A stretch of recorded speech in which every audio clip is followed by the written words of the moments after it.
다섯 식구가 43평도 좀 좁아서 본인 명의의 아파트는 두고 50평으로 이사를 하셨다 하셨는데 율배반적인 게 아니냐, 국민들께 한번 하실 말씀이 있으시면 이게 한번 해보시죠. 자녀 교육을 위해서 강남에 버틸 때까지 끝까지 버텼다, 자녀 교육을 시킬 때까지는 강남이 계속 살았다, 이런 의혹이 있습니다. 내로남불이 아니냐 그런 생각이 드는데, 이제 아들이 고3이어서 고3을 안산으로 전학하는 것은 조금 현실에 맞지 않다 생각을 그거는 해서 일부 좀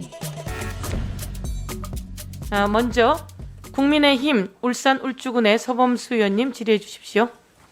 예, 울산 울주의 서범수 의원입니다. 먼저 후보자 되심을 축하드립니다. 후보자는 2006년에 그 도곡동 도곡레슬 43평 아파트 매입하셨죠. 예, 그렇습니다. 근데 거기 거주하지 않으시고 2006년은 아니고요. 2003년에 예. 근데 옆에 구입했습니다. 전세로 그 주변에 있는 50평 아파트로 옮기셨습니다. 집이 있는데도 불구하고 50평 아파트로 전세를 옮기셨습니다. 그 이유가 도저히 납득이 안 되는데 이유가 뭡니까? 예, 사실 제가 저기 렉슬 거기 아파트 가기 전에 그 옆에 우면동에 살았습니다. 그때 우면동에 살 때 평수가 사실은 이제 좀 맞춰서 가다 보니까 제가 이제 실제로 샀던 아파트보다는 그 우면동 아파트하고 거의 동일한 그런 크기로 예. 바로 옆동에 후보자님, 이사를 갔습니다. 전세로. 아마 그 후보자 내정된 직후에는 말씀하시기를 입주 당시에 어머니를 모시게 됐고 사춘기에 애들이 있어서 독립된 방이 더 필요하다, 그렇게 말씀을 하셨는데 저희들이 확인해 보니까 구조는 똑같아요. 43평하고 50평하고 방도 4개고 욕실도 뭐 구조도 똑같습니다. 저기 평면을 보시지만, 그래서 그런 부분들이 좀 이해가 안 되는데요. 그 의원님께서 이제 말씀하셔서 언론에 나온 것도 제가 확인했습니다. 그런데 실제로 말씀드린 대로 제가 어머니를 모시고 있었는데 그 전에 살던 집의 방에 비해서 이게 좁아지니까 예, 거의 좀 같은 평수로 가서 예. 가족들 생활하는 게 어쩌냐 알겠습니다. 라는 생각에서 그때 바로 옆동에 있는 그 전에 살던 평수하고 거의 같은 예. 평수로 이사를 알겠습니다. 했습니다. 자, 다음 동영상 한번 보시죠. 임대주택 단지를 방문해서 한 말을 두고 논란이 커지고 있습니다. 신혼부부의 애 한 명이 표정이고 어린애가 생생으로 2명도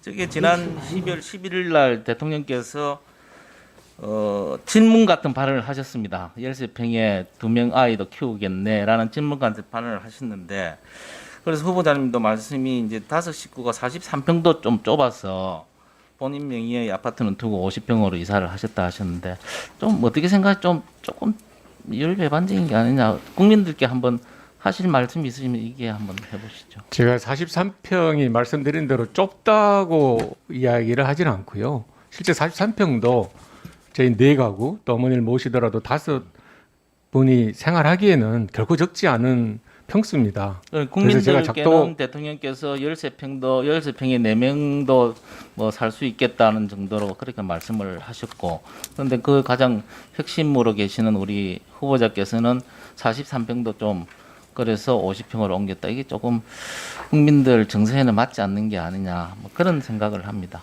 예, 대통령께서 말씀하신 저 실평수에 대해서는 저는 사실관계가 약간 다툼이 있는 것으로 알고 있습니다. 네, 예. 제가 그 후보자 뭐 입장에서 아까도 저도 친문과 같은 발언을 하셨다고 내가 말씀을 드렸습니다. 예. 그래서 뭐 예, 거기에 대해서 뭐 제가 말씀드리기 적절하지 않은 것 같고요. 자, 다음으로 예. 넘어가겠습니다.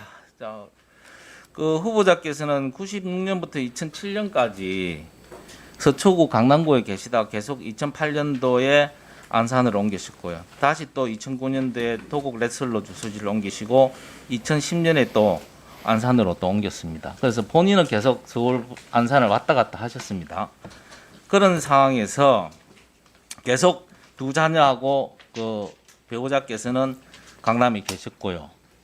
2012년 총선을 앞두고 이제 배우자하고 장녀는 안산으로 옮기면서 문제는 고등학생인 장남은 혼자 후보자 소유인 강남 동울에서 44평 아파트에 그대로 있었습니다. 그때 아마 아드님이 고3쯤 되셨습니다. 고3입니다.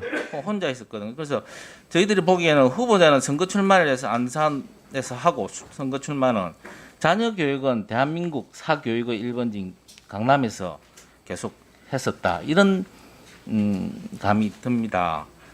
심지어 이제 총선을 위해서 강남에서 교육을 다 마친 장로는 안산으로 데려갔지만 고3인 장남은 교육 면제로 계속 강남에 이제 혼자 있었단 말이죠.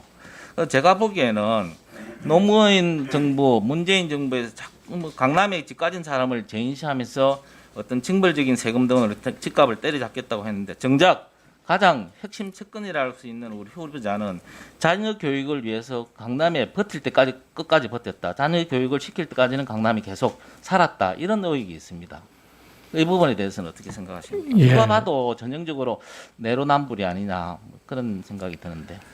예, 자녀들 딸하고 아이가 초등학교 때부터 서초구 강남에서 생활했고요. 그건 제 직장이 이제 서초구에서 변호사를 했고, 물론 안산에도 사무실이 있었지만 주로 서초구에서 변호사를 해서 초등학교 때부터 쭉 생활을 했고, 당시에 이제 아들이 고3이어서 고3을 안산으로 전학하는 것은 조금 현실에 맞지 않다 생각을 그거는 해서 일부 좀 이해는 하나 예. 그럼에도 불구하고 후보자는 안산에서 출마하고 지금 자녀들은 계속 강남에 있으면서 강남 교육을 시켰단 말입니다.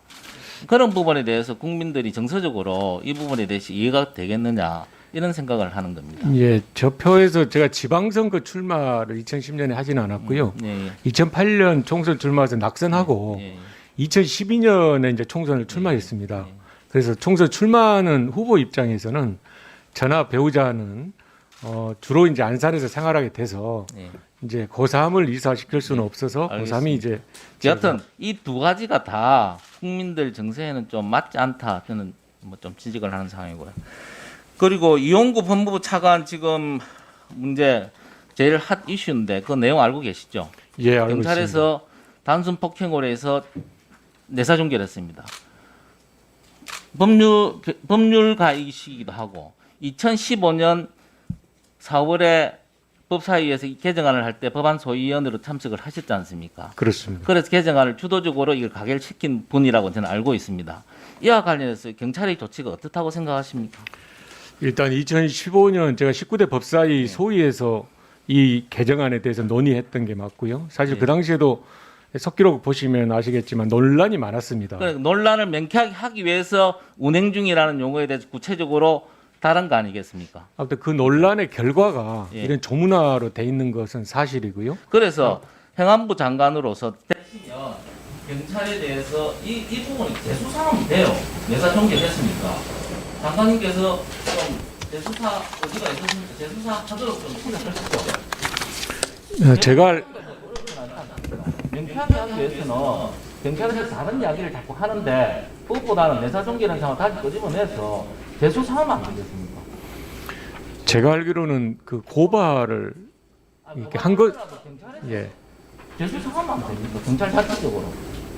예, 아무튼 장관 되시거든. 예. 재수사할 수 있도록 좀 지시를 좀 해주시죠.